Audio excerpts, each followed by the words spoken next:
Hello friends, welcome to cooking dream channel. இன்றைக்கி நம்ம சேனலில் ஒரு சூப்பரான தக்காளி குழம்பு தாங்க பார்க்க போகிறோம். தக்காளி விலை கம்மியாயிடுச்சு, அப்போ இனிமேல் தக்காளி ரெசிபியாக நல்லா போடலாங்க. கண்டிப்பாக நீங்கள் நம்ம சேனலையும் சப்ஸ்கிரைப் பண்ணி வச்சுக்கோங்க. அதுக்கு ஃபஸ்ட்டு ஒரு பாத்திரம் வச்சுக்கோங்க. அதில் கொஞ்சமாக தேவையான அளவு எண்ணெய் ஊற்றிக்கோங்க. சோம்பு ஒரு 1/4 ஸ்பூன், எண்ணெய் நல்லா காஞ்சிடணும். அதோட கொஞ்சமாக ஜீரகம், கடுகு நல்லா வெடித்ததும் இப்போ நல்லா பெரிய சைஸில் ஒரு வெங்காயம் எடுத்துருக்கேங்க. உங்களுக்கு வெங்காயம் வந்து சின்ன சைஸாக இருந்துச்சுன்னா 2 பெரிய வெங்காயம் கூட எடுத்துக்கோங்க. சின்ன வெங்காயம் போட்டிருந்தீங்கன்னா இன்னும் டேஸ்ட்டாக இருக்கும். வெங்காயம் வந்து நல்லா வதங்கிடணும். வெங்காயம் தக்காளி வதங்குறதெல்லாம் குழம்போட டேஸ்ட்டே இருக்குது. காயே இல்லாத டைமில் இந்த மாதிரி செஞ்சு சாப்பிடுங்க. தோசை, இட்லின்னு எல்லாத்துக்குமே சூப்பராக இருக்கும்.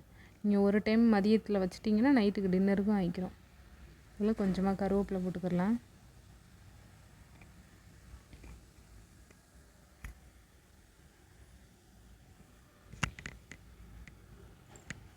வெங்காயம் வந்து ஓரளவுக்கு நல்லாவே வதங்கிருச்சு. பாருங்கள், அடுப்பை சிம்லேயே வச்சு வதக்குங்க, இல்லாட்டா ஒரு மாதிரி அந்த ப்ரௌன் கலர் மாதிரி ஆயிரும். இப்போ இதில் நான் வந்து தக்காளி வந்து 3 தக்காளி எடுத்திருக்கேன். நல்லா பழுத்த தக்காளியாக நாட்டு தக்காளி எடுத்திருக்கேன். இது வந்து சின்ன சைஸ்னால் 3 எடுத்திருக்கேன். பெருசாக இருந்தால் 2 கூட போட்டுக்கோங்க. தக்காளி நல்லா வதங்கட்டும்.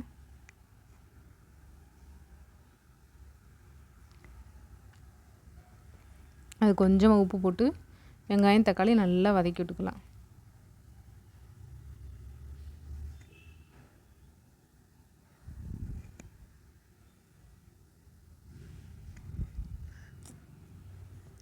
மூடி போட்டு மூடி நல்லா வதக்கி விட்ருங்க. நல்லா வெந்துடணும். தக்காளி நல்லா மசிஞ்சிடணும். பாருங்கள், தக்காளி இந்த அளவுக்கு வதங்கியிருக்கணும். அது தோல் இங்கே இருக்குது, சதை இங்கே இருக்குதுன்னு தெரியாத அளவுக்கு வந்து வதங்கிடணும்.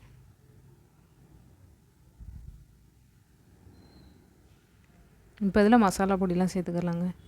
1/4 ஸ்பூன் மஞ்சள் தூள், கொஞ்சமாக சாம்பார் தூள்னு சொல்லுவாங்கள்ல, குழம்பு மிளகாத்தூள், அது போட்டிருக்கேன். அது ஒரு 3/4 ஸ்பூன் வரைக்கும்.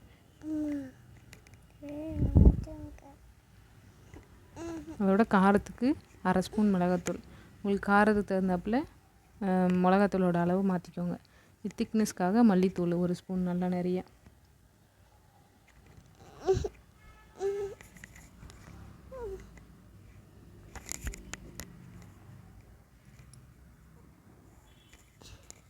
மசாலா எல்லாத்தையும் நல்லா வதக்கி விட்டு பச்சை வடை போடுறதுக்கே இருக்கட்டும்.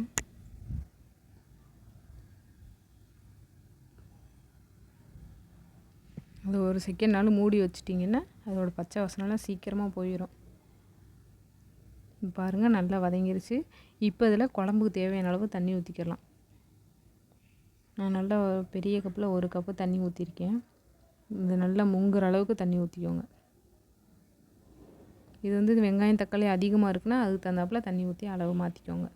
வெங்காயம் தக்காளி மசாலா பொடி இருந்தாலே போதுங்க. ஒரு சூப்பரான குழம்பு ரெடி ஆயிரும். இந்த குழம்புலாம் நல்லா கிண்டி விட்டுட்டு உப்பு உரப்பு பார்த்துக்கோங்க. உரப்பு வேணுனாலும் இன்னும் கொஞ்சம் ஜாஸ்தியாக போட்டுக்கோங்க. இந்த குழம்பு வந்து நல்லா கொதிக்கணும். நல்லா அந்த ஃப்ளேவரெல்லாம், மசாலாவோட ஃப்ளேவர்லாம் போயிடணும். நல்லா கொதிச்சுட்டு பாருங்கள், அளவே கொஞ்சம் கம்மியாக இருக்குது பாருங்கள்.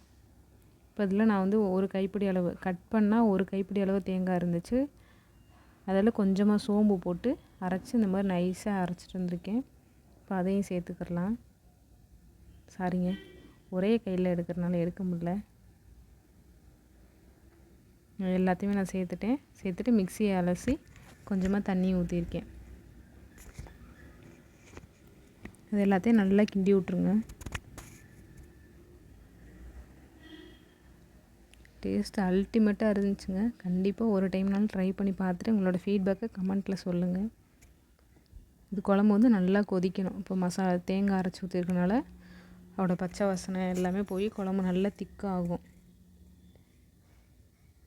தேவையான அளவு தண்ணி ஊற்றி காரம், உப்பு, உரப்பு எல்லாமே இப்போயும் பார்க்குறனால பார்த்து போட்டுக்கோங்க.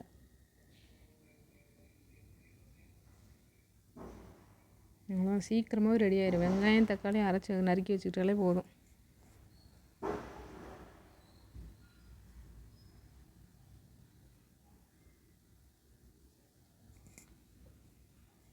இது பாருங்கள், குழம்பு நல்லா கொதிச்சிருச்சு. கலரே பாருங்கள் எப்படி செம்ம டேஸ்ட்டாக இருக்கும் போலங்கிற மாதிரி இருக்குல்ல. உண்மையாகவே செம்ம டேஸ்ட்டாக தாங்க இருக்கும். லாஸ்ட்டாக மல்லி இலையை தூவி இறக்கிட்டா ஒரு சூப்பரான குழம்பு ரெடி ஆயிடுச்சு, தக்காளி குழம்பு. கண்டிப்பாக நீங்களும் ட்ரை பண்ணி பார்த்துட்டு உங்களோட ஃபீட்பேக்கை கமெண்ட்டில் சொல்லுங்கள்.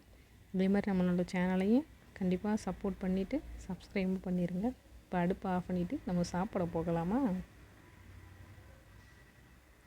கமெண்ட் பண்ணுங்கள் எப்படி இருக்குது என்ன